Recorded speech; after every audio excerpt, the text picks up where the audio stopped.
How you doing, guys? Eric from rulthewasteland.com.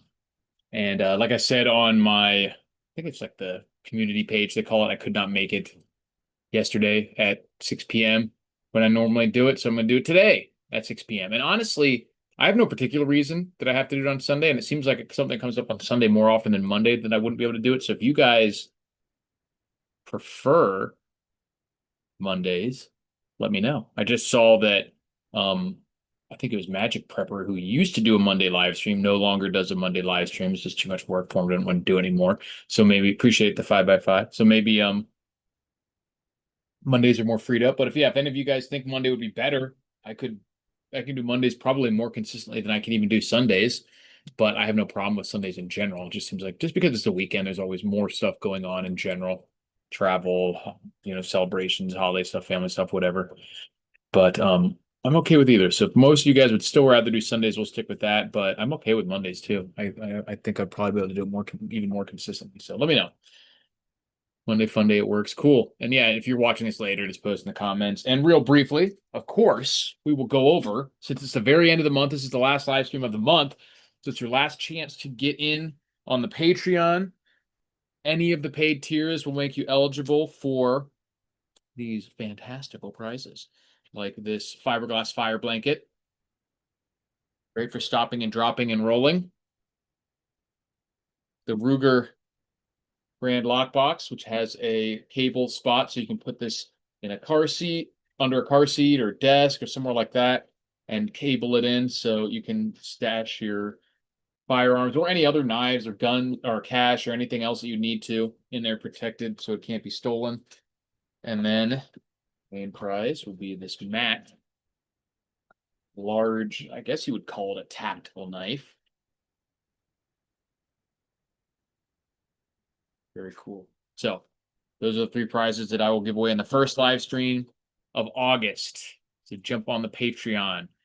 Exactly. Free stuff. You gotta sign up to pay them. But there's still only like 14 people. So your chances are still good. Like I said, last time we had someone who had one entry, they won dollar, and they got a badass knife. But yeah, so that's check out the Patreon, and you should be able to win some cool stuff on there. So the title of this one, that is a monster knife, yeah. And it's not very heavy either. Pretty lightweight. Like I said, it feels kind of more like a dive knife, honestly, in terms of just the overall look and feel of it. But I'm not sure if it's corrosion resistance to salt water. Not many of them are. But lots of people that I've been seeing in the types of channels and news sources that I follow are calling for, or expecting, I guess, rather, maybe not so much as predicting, some of our predictions, some of our expectations of finally maybe seeing something in the stock market start to roll over. Even some people are predicting it'll start in the bond markets. I know Francis, I kept calling him Simon Hunt, I think last time, who's also a commentator in the space, but the market sniper is Francis Hunt, the South African guy. Um, he was talking specifically about bonds and a potentially demand destroying event in the bond market. And that's the interesting thing, because I was just reading about or listening to someone talk about Powell and the Federal Reserve and all this nonsense that we know Trump is trying to get rid of Powell to because he wants lower rates. And as of right now, Powell's not lowering rates. But the funny thing is that the Fed does not specifically directly control, the price of all these things like mortgages and treasuries and stuff on the open market. The demand and supply side of it is much more important. You can't, dictate prices for things, not in real terms, anyways. And that's why so much of these things are really just gimmicks. What the Fed's doing, everything's just a gimmick. This whole idea of revaluing gold, it's absolutely a gimmick. For once you realize that the entire financial system really, it's kind of scary, but the entire current financial system is really just set up to, first of all, to give them power, but basically to obfuscate the fact that it's just a government making money out of nothing, because there's constitutional authority for the government to just make money, and you could just have print money. You don't need to go through this whole process of borrowing at interest from a private institution. This whole idea of the revaluation of gold, where they were like, buy back the silver certificate, or like legislatively get back the silver certificates, revalue them, sell them back to this institution for money that didn't exist before, and then also make a law that they can't do anything with those. It's totally fake. It's all fake. It's literally just so they can increase the points in their little spreadsheet without everyone being like, you're just making money. But that's literally exactly what they're doing, but they're doing it in a way that's dumber and with more steps for the sole purpose of obfuscating that that's what's happening. There is nothing else that is gained from this process of going about printing money through something like bonds or especially with the gold revaluation scheme and all this other stuff and Operation Twist and all that. It's literally just printing money with more steps so that people don't immediately realize what's going on and realize that it's completely fake. Because if they just come out and said, you know what, we needed some more money, so we just made an extra 5 trillion, here you go, people would be like, they're just making money. But that's literally exactly what they're doing. They're just doing it in a much more convoluted way. If you had an alien super intelligence scan the planet of all the physical properties of the resources, the energy being produced, all the natural resources, right before they would do this gold revaluing scheme, and then they do it, and all of a sudden they have 3 trillion or 5 trillion more, whatever they came up with, and you scan it again, absolutely nothing would have changed, except for we probably have a little less energy because of all that electricity they spend on the computing and travel for Fed meetings and all this nonsense. But nothing of value was created. There was no increase in any energy, any resources, any human capital, literally nothing. And they're doing it in actually a more absurd way than just printing the money for the sole purpose of obfuscating what's going on. So for that reason, I don't know if they're going to do. There's a lot of people who seem to think that they are going to do this gold revaluing. I mean, if they do, it's a last ditch thing. I mean, all of this is last ditch, but I just really can't get around or wrap my head around how this wouldn't just be instantaneously, massively inflationary. Because just like we saw with COVID, it would create a ton of money out there for people who are not big institutions. Every gold holder and everything, if they made it $15,000, $10,000, $20,000, whatever, so that the government can have an extra 3,000. And they're talking about paying down the debt. You really think that if they did this gold revaluation scheme and got an extra $3 trillion, that they would just dump it into the chasm of the $40 trillion almost national debt? What would be the point of paying off 10% of the national, of doing all this to pay off 10% of the national debt? It would be stupid. I mean, it's all stupid to begin with, but I'm just saying logically, if you take ethics out of it, of like saying you should pay what you owe and whatnot, we know that the debt cannot be paid off. Not realistically because of increasing growth, but also literally just because of the function of the way the currency works, that there's always more debt than money. But if you get past that and just the ethics of, you know, all of it, there's literally no logical reason why you would just create that money just to disappear it instantly by paying off the debt. So they wouldn't do that. They might use it to make some bondholders hold, to roll over the bond specifically. But that's when I initially started talking about this was I was talking about bonds before I got kind of sidetracked. But if he convinces Powell or they kick him out and they get Bissent or whoever is the next Fed chair in there, and they slash rate, because Trump was saying he wants rates to be like 300 basis points lower, which would be like 1.5% or something, 1.25%, like 3 full percentage points lower. People aren't buying bonds now when they're getting a 4.5% return on them. What is that going to do to the demand for U.S. Treasuries when you're only getting 1.5% or something? There's not going to be any market for them at all, right? Am I freaking taking crazy pills? I'm like, we got to. Yeah, I'm taking crazy pills. So who are you selling this to roll over all that debt anyway? They're just going to sell to the Fed, I guess, and directly monetize it. Like, I literally don't understand what the plan is here. You tank.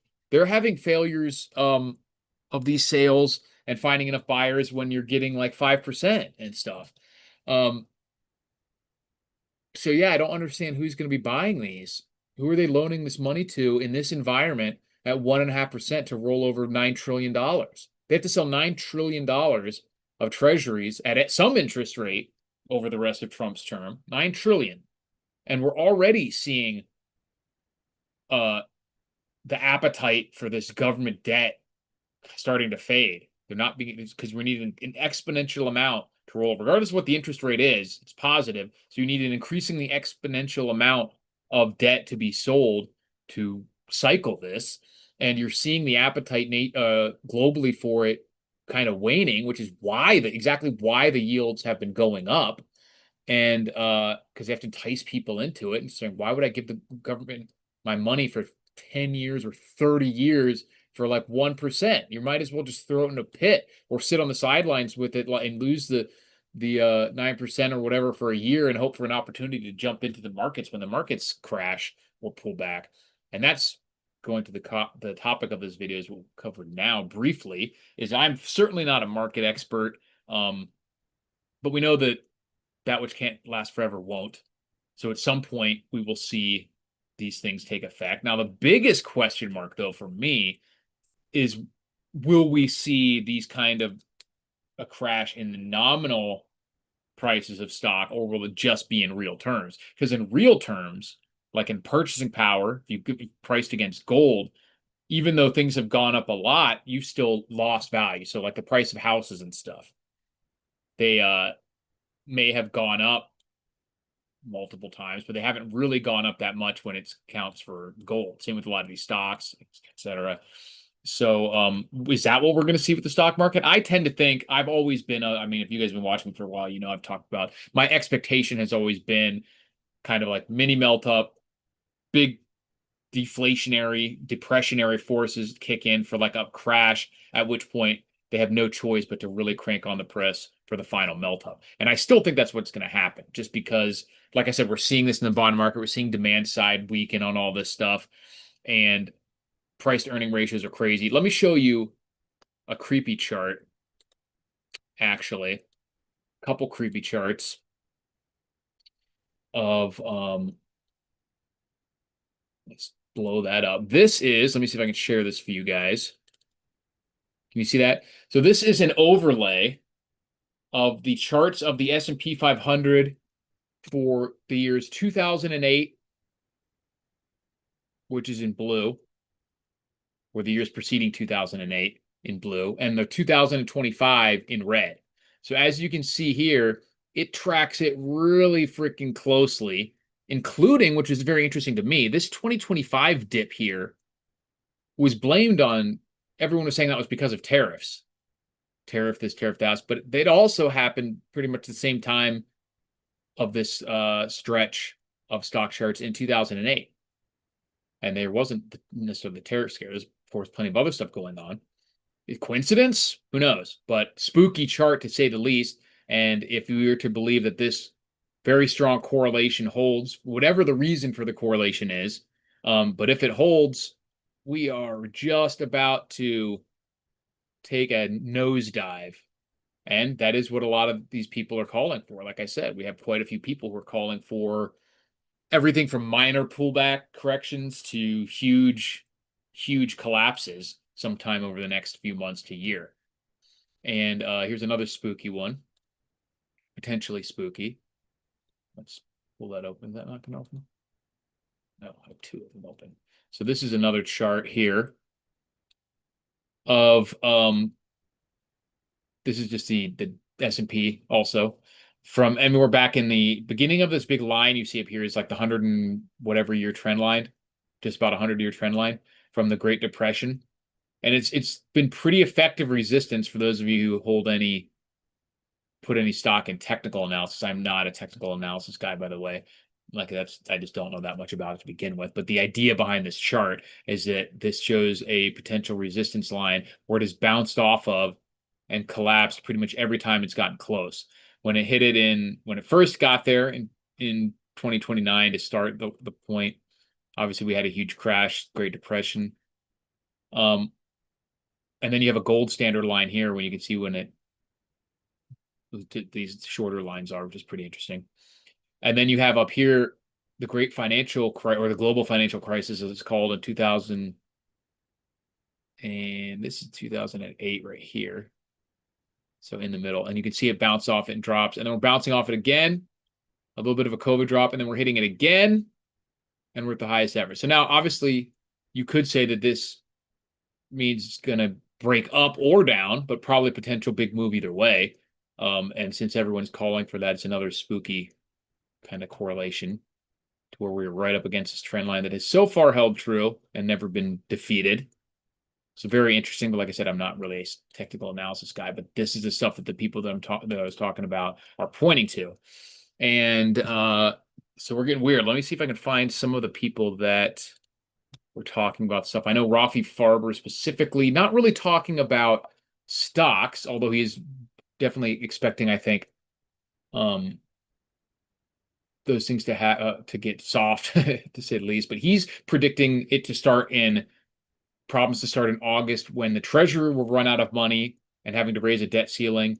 And then about a month later, you'll have a crash between the repo and Treasury fighting for the same dollars in the bank short-term lending markets, and the Treasury will both need that liquidity. So the repo pools might dry up.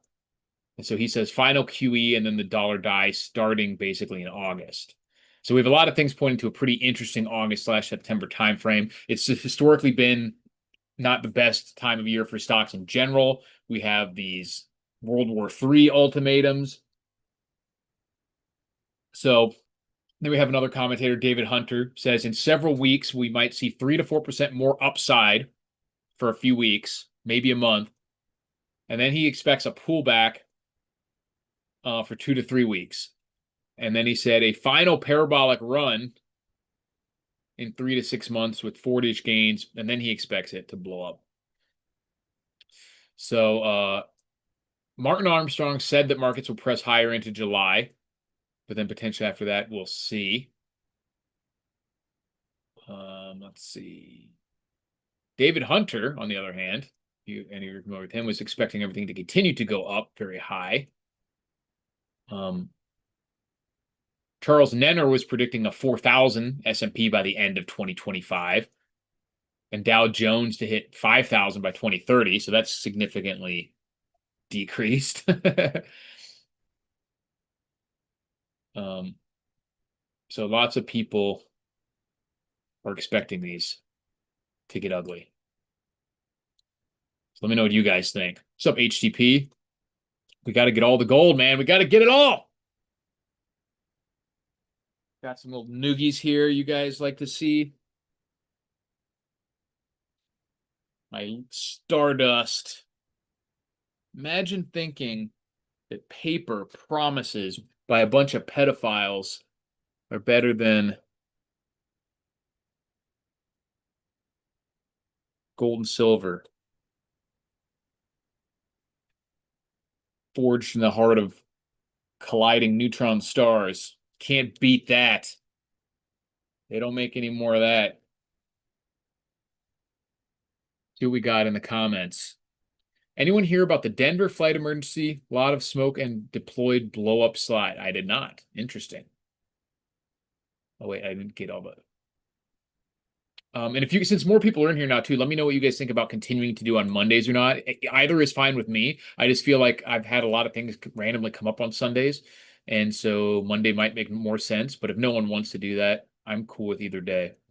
Chris Serving says selling our beef to Australia and our energy to EU, and both are climbing here concerns me. Yeah, I mean that's just the trend that we've seen is our country being just completely pilfered in every way for the benefit of a random few, not random, but a specific small few people, while everyone else, middle class, gets decimated. The one good thing that we have going for is if we do manage to turn any stuff around, America is one of the maybe 3 countries in the world that can act as like a almost true autarky of like just supplying all its own needs. Like us, Russia, that's about it realistically when you're talking about a single country. Let's see. The bigger the low, the more people believe. Oh, the bigger the lie, yeah. Says your thumbnail for this live is the bomb. I'm not sure what it shows yet. I just started on it as I'm making a weird face. A Google account says consumer debt, it's huge. Yes, and that is obviously the debt markets in general. It's huge everywhere. Derivatives, the dollar itself is debt, all the actual overt national debt, consumer debt on credit cards and housing and student debt and medical debt is just massive. And all that is an asset on somebody's balance sheet somewhere. And like I said, it's all just a game. None of that is real first order wealth that comes out of the ground. The actual, when it comes down to it, anything other than first order wealth is simply just points on the screen in the game for determining how to allocate this. And over the years, the point system has been so at the front of everyone's mind, which is the entire financial system, that people treat the points like wealth because you can use them to get real wealth whenever you want it, at least previously. But now the amount of real wealth you can get with those points is drastically going down. And at some point, that system's going to snap. No one's going to want the points anymore. The points are going to completely vanish. People who had millions or billions of points are suddenly going to have only the real things that they actually have, which are food, energy, commodities, land, human capital, any of that stuff. So it's going to be quite a reckoning, I think, when people figure out exactly we return to the true definition of economics, which is the allocation of their scarce resources. And they are scarce. People pointed out to me in the past that, like, in a absolute sense, none of these resources or energy are actually scarce in the universe. And that's kind of true in a literal sense, but it's irrelevant because until we actually have the ability for like faster than light travel and harnessing asteroid resources, Dyson spheres for energy and all that, this stuff is limited. There isn't enough to go to as much as everyone wants to have, especially when you factor in the stuff like pollution. You know what I mean? That's what we're seeing with a lot of these third world countries coming up into the first world, like India and China and everything else. They're now moving into having middle classes and everything. Is it even if we could give them all the energy, if we find out cold fusion and stuff, all the manufacturing and the driving the cars around and making these batteries and everything like that, microplastics everywhere, destroying the fisheries, like none of this stuff is limitless. There is a true opportunity cost on the planet Earth when it comes to resource allocation. And when people figure out that it's the actual resources that matter, there's going to be a very fast, very brutal correction. And that's why I have this. Lots of people are wrong. Follow me 56 or follow me 556 says lots of people are wrong. He's absolutely correct. Lots of people are wrong. A Google account says, want survival equipment, it'll get cheaper as people get desperate to unload. Yes, I've always said the same thing. Like, we're going to see a point when the financial system starts to fail before the average person or even smart people, finance people, but certainly before the average person really realizes what is happening, and they just realize that they don't have any money, but they're still going to think that they just need money. And specifically cash, a lot of times, if you have a cyber attack, even, or when you see just a liquidity start to dry up. So you might be able to get some insane deals on stuff if you have a decent amount of cash lying around, on survival gear, homesteading equipment, livestock, even things like vehicles and tractors and land, maybe also maybe even gold and silver if you're lucky, before people really realize that they should be doing the opposite. If grocery stores and stuff are only taking cash for the time being and all they have is some gold and silver coins, you may be able to get a hell of a deal. Right. And when gold and silver on paper goes bad, because that's another thing, even the people who realize that and are investing in gold, some of them are just paper owners, and that's not real. There's something like the commentators are always claiming that there's 200 times the amount of gold shares out there, or people who think they own gold, as there is actual gold. If everyone really was like, all right, that 100 ounces of gold that I own in your ETF, I need it. And the other guy says, I want it, mine 100 ounce too. And it's the same 100 ounces times 200 people basically going for that same 100 ounces. Any thoughts on Yellowstone? I assume you mean like the massive volcano. I think that's one of those things that is just not worth. There's not really anything you can do. I mean, I don't live close enough that I would be instantly obliterated if the Yellowstone super cult era went off. And it's one of those things, like I said, we're talking about geological timescales here. So it could go off later today. It could go off in 10,000 years and still be, and that's like a blip basically in terms of these timescales. So, like I said, if it goes off, we'll be covered in ash here. In a few hours, we'd have maybe like a foot of ash clouds, but we wouldn't be killed. Probably have to make an exodus out of here as soon as I heard it was going off, but we're not close enough to be blown away from most of the projections I've seen. So I don't really factor that into other than my general preparedness plans, like having the gas mask, having the supplies, having an ability, hopefully, to leave quickly and planning for that sort of thing. Sounds like you better get a longer shaft for your spear. Always, everyone could always use an extra few inches. High Desert Pioneer says, when I get my government retirement in bank stablecoin, it's going to be a real come to Jesus moment. Seriously. Yeah, that's one of the things I've written down here is these stable coins. I think that stuff could get weird fast, and I'm really not excited about it because that's one of the things that I don't want to say disagree with, but I'd like to talk to guys like Rafi and Phil from the Bitter Draft who are specifically expecting like this moment where what they call the end game happens and people are which is what I just described as people realizing that real resources are the only thing that matters, and specifically when it comes to gold, reverting to that as being a source of basically value, price discovery, not necessarily directly using it as a currency, even though they seem to think that's the case. But I'm always wary of any kind of scenario where like the good guys win and we live happily ever after, which is I'm simplifying, obviously, their views on the subject, but just the idea that we're going to win because we have gold. And then once the system corrects to the way it should be, everything will be good. I'm like, that's just never the way it works with humans. We're so outnumbered by people because I get the premise and I agree with every fundamental element of what they're saying.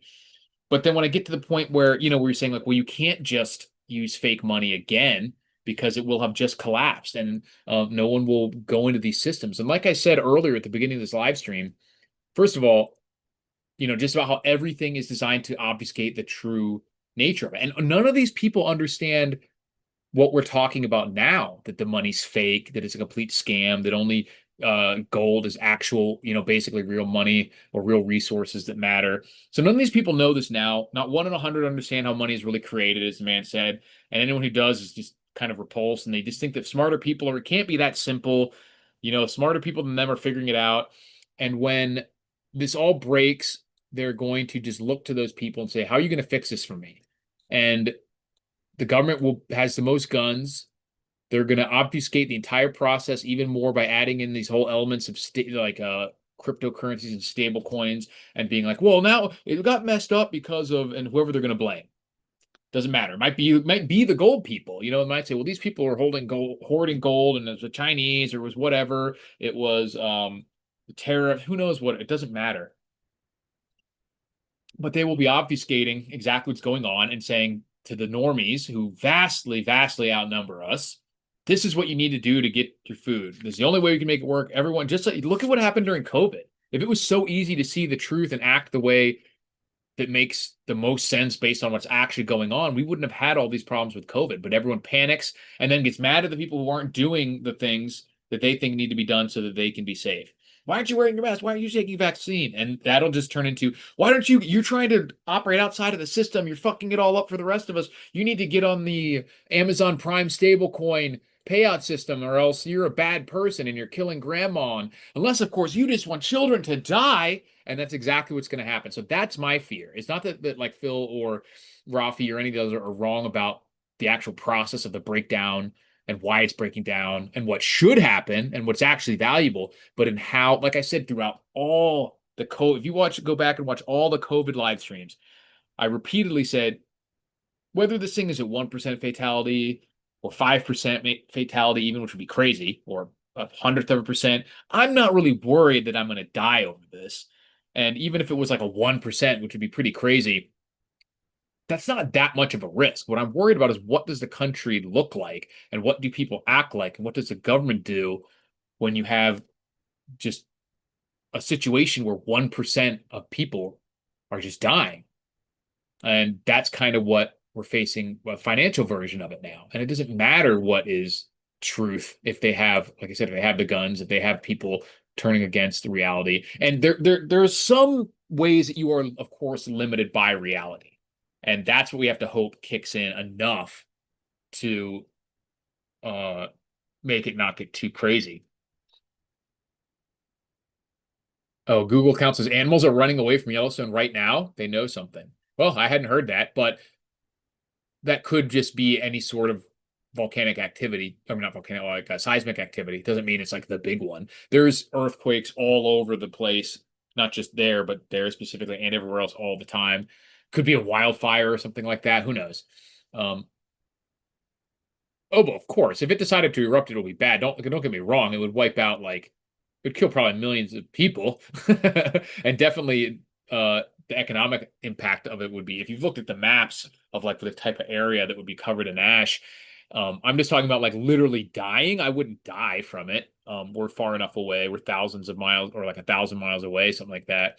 Um, we wouldn't get blown away. We would just get covered in ash and everything. I don't agree that it would be 10 years of volcanic winter over the entire planet if that happened.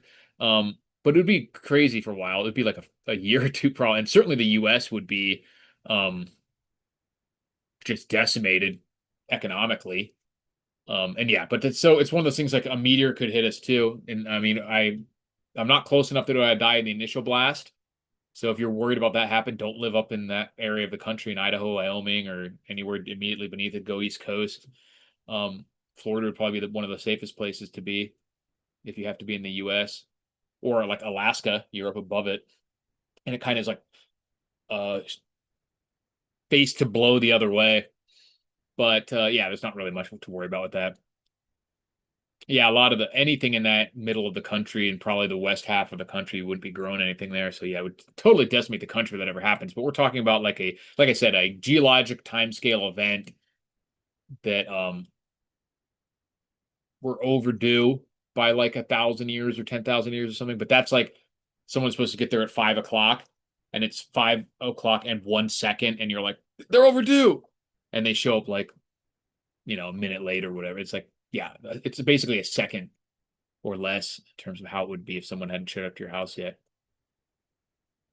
As I see it, the Google account says crypto is no longer decentralized. I mean, certainly not what these new stable coins and everything, but you could make the argument that in many ways, crypto is never truly decentralized in terms of the way that a lot of people think of it when you talk about it. Like the accounting for the decentralized data storage for the ledger and all that is true, and that's good. But in terms of like anonymity and all that stuff, it's never really been separated completely from the system. William says, "Hello, Eric. Been a while. Yeah, appreciate you could swing by." HCP says the question is going to be who has the guns. Well, oh yeah, well, I mean that's literally what I said is they got the monopoly on violence. So you could all be like, but I have the real stuff, and if they're just like, sorry, Bucko, just like with COVID, he who has the guns makes the rule. That's the real golden rule.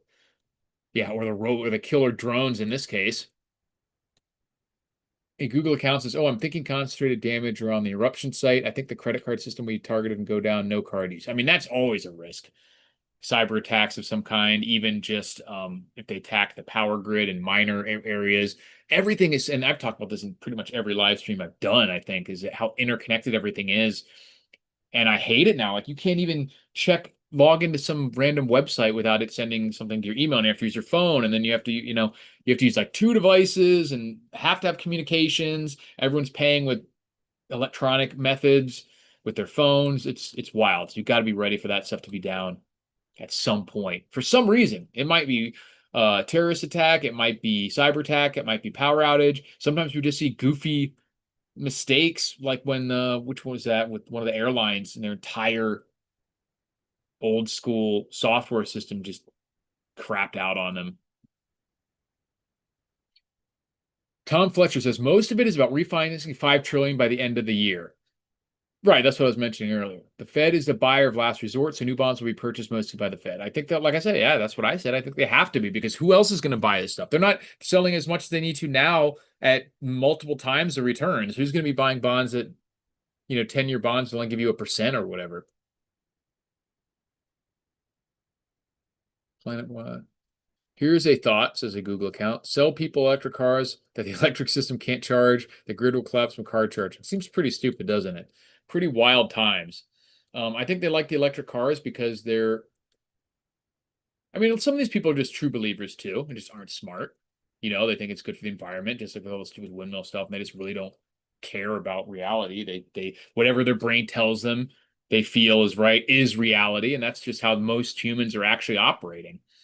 Their brain acts as the conscious part of their brain acts as a um, rationalizing tool for what they just feel from their emotions, not a rational tool that they use to decide if their emotions are correct or overcome those emotions. The people who are actually doing that are like less than 5% of the population, I would think. Most people, they're just just smart apes whose brains are just coming up with the excuses as to why they should do what they just feel like it's reality. So it's going to get weird, but let me know what you guys think about the stock market in the next. I think for the most part, been pretty consistent that I think we'll see a significant downturn at some point, certainly before the end of Trump's term. That's been my claim. So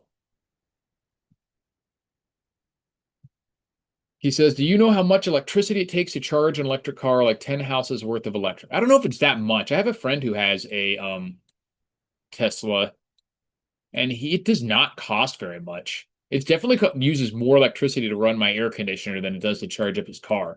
So in the actual sense of it's not really that bad in terms of how much an individual electric car uses to charge up. It's just when you have all these people all of a sudden just adding that extra amount on there to the grid and all the resources that are needed for the batteries and everything, then that's a huge burden.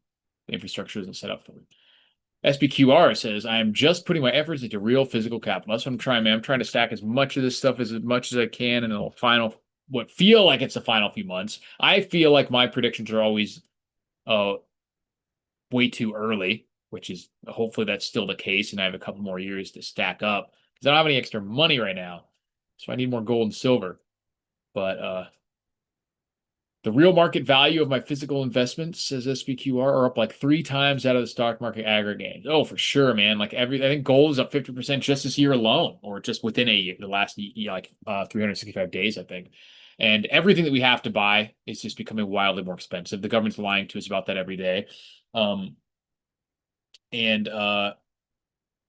yeah, so just the stock market doesn't cut it most of the time. But I appreciate you guys checking in. Let me know in the comments if you guys like Monday or Sunday better, because I can do either. And remember to check out Patreon, because you got a few more days. This is the last time you'll be able to see the prizes for this month. We got the Mac knife, pretty sweet. We have the fiberglass fire blanket. Keep it in your car. You can put it in your plate carrier, kitchen, whatever. And we have the Ruger lockbox, which can be cable tied into your car, into your desk, whatever. Got some foam padding in there as well. So those are the 3 prizes that we've given away to someone on the Patreon subscriber. So jump on that. Yeah, it says, yeah, you might, I'm guessing that's supposed to be, might be early, but I pay attention to events. Yeah, that's the idea. It's the only thing you can do. And it's better to be a year early than a minute late, as they say. HCP says, when the time comes, I'll get you a sheep to pull your cart full of gold around. Excellent. I definitely want to keep some sheep around because I love eating me some delicious mutton. And I was looking into like making a sheep farm, and my girlfriend was like, you don't want to take care of sheep. And I was like, no, of course not. I just want to eat them. And I want to have them free from the government, either adulterating them with weird shots or just not letting you leave the house or whatever. I want to be free of the grid. Any thoughts on BlackRock buying mortgages? I mean, nothing new there. They're just trying to buy up everything. SPQR says, I wonder if the fiberglass blanket would work as a super durable water pre-filter. I don't know. I feel like the fibers are fairly coarse in it, but also impermeable. So I'm guessing it would either like not have water go through it almost at all. Remember they make boats out of fiberglass, or it would just pour through when the fibers were like far enough apart that it could just go through and it wouldn't really filter it. From what I understand, you can filter pretty well with just cotton clothing. If you have a few layers of it, t-shirts and stuff like that for a free filter like that. Or paper. I mean, people use paper for coffee filters. If you get a few layers of paper or cardboard, sand and stuff's not getting through that. I would just make sure it's I've actually kept coffee filters around specifically for that reason. And it might not be a bad thing to stow a bunch of them in, a few of them, not a bunch, maybe a few of them in a bug out bag. I actually have a stainless steel coffee filter, which is just like a mesh because I try to eliminate waste, and also a lot of any plastic product that you use is permeated with plastic. So a huge percentage of microplastics in your body and the environment are actually from a lot of these plastic products like toilet paper, paper towels, paper plates. They're all coated to make them like either stronger or more waterproof or both. Paper towels, all that stuff has like plastic in it. So, and the same is going to be true with coffee filters and everything. So I try to get rid of the paper and plastic as much as possible. But uh, coffee filters would be good if you had like muddy water or something. Just dump it through there. If you are serious about getting sheep, let me know. I mean, I'm serious about it, but I just gotta wait till I find it or get a an actual property somewhere. I can't do it out here, but I'll definitely let you know for sure. Because one of these days I'm gonna get on it. Or goats, maybe sheep or goats, but probably depends where my compound ends up. If it's somewhere that has good grassland, I'll go with sheep. If it's more scraggly underbrush, I'll get goats. They seem pretty hardy. But they're both delicious. I like all that, like Mediterranean style food, sheep and goats and everything else. So, but I appreciate you guys watching. If you're watching live, go ahead and I wouldn't mind if you guys hit the like button. It does help. And if you're watching later, go ahead and post in the comments what you think is going to happen in the stocks in the next before the end of the year, let's say. And appreciate you guys watching, and I will talk to you soon. Stay safe.